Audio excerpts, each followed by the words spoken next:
Hello, my name is Alina. This is Madison and Emily, and we are Team AIM.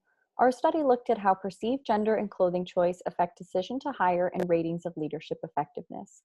We were interested in this area of study because the job market affects everybody, especially as we all start to graduate and look to start our careers. No matter what field you go into, you're always going to have to go through the hiring process. When we first started looking into studies about how people rate their managers or the hiring process in general, we found a lot of them were focused on attractiveness and if that had any effect on how people rated them.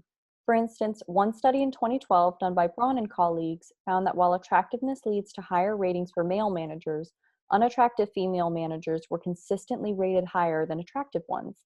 Same gender bias was another common theme in research, such as in a study by Carlson and Sinclair in 2018, where they found support for same gender bias in the hiring process.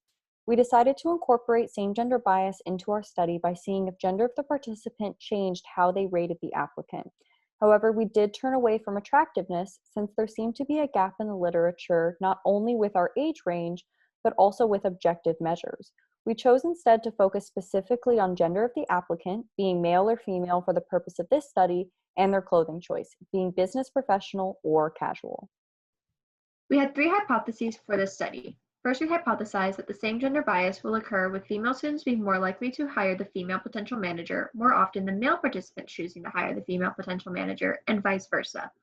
We hypothesized that this will happen regardless of their clothing. We also hypothesized that the majority of participants will perceive men to be the most effective in leadership regardless of their clothing choice.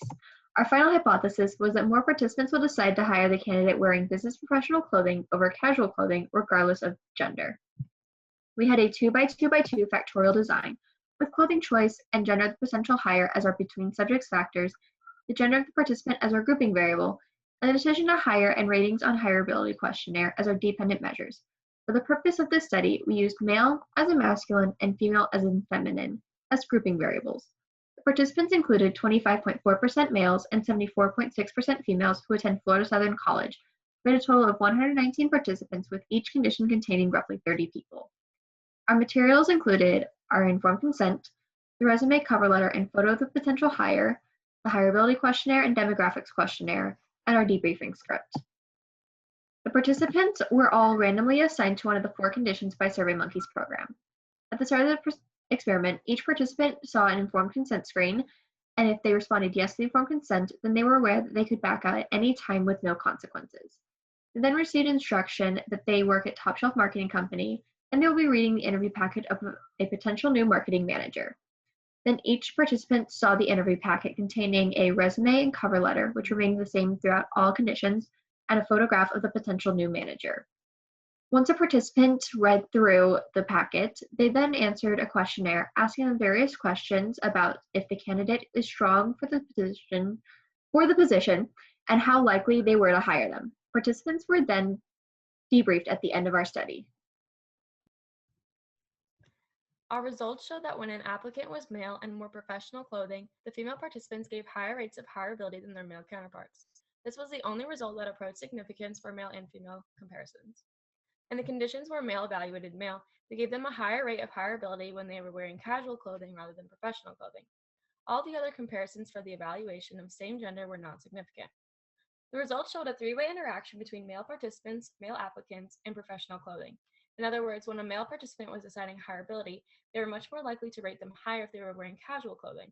Of course, the reasoning behind this is open for interpretation and further research would need to be done to make any conclusions, but we can speculate that this could have been due to higher rates of relatability the participants might have felt when seeing males wearing casual clothing. Our findings also don't support previous research which shows same gender bias trends as well as favoring men over women. Our results supports the opposite of those findings. One of the limitations that we also have to think about is the fact that this study was conducted online and participants' answers could have been influenced by that. One thing we could do would be to do an in-person trial. That would determine if those findings were all due to the online factor. Another thing that could have contributed to this was the age range of the participants. They were college students ages 17 to 24, so maybe this group doesn't view clothing choice as an important factor for deciding hiring and leadership capabilities. Like I said, though, there's no way to know for sure without further research being done. For the future, this research has a very high level of repeatability, and further testing would need to be done whether to test the same conditions or to change them and focus on things like race, religion, and anything else that might be of interest. From our research, we can conclude that it appears as though the students we tested do not have any implicit biases against men or women.